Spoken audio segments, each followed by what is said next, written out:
How to create a watermark on Canva. So if you want to create a custom watermark on Canva, you can follow these steps. First of all, open your web browser and then search for canva.com. And once you search for this will open up the official website of Canva.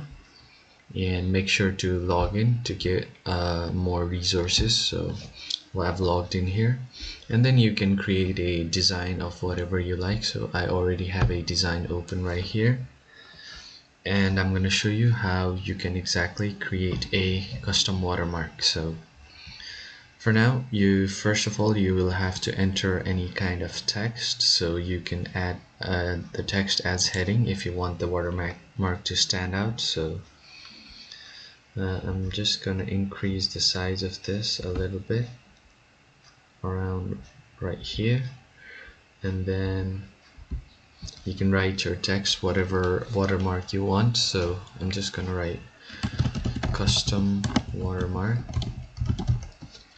You can play around with the colors as well, so to match the background I think I'm gonna change the color.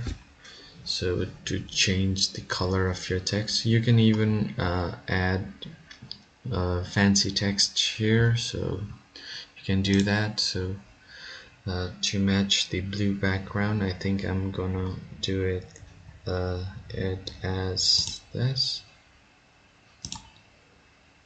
And once you've written your text and adjusted your color and size and everything, you can even tilt it whichever way you want.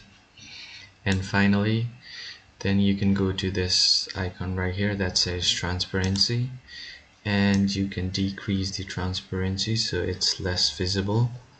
And so if I bring this down right here, so you can play around with the transparency as well, so set this according to your choice. I'm just gonna leave it right there. And yeah, that's how you can easily add a custom watermark on Canva, and you can share it or export it. And that's how you do it. I hope this video was helpful, and I'll see you on the next one. Thank you for watching.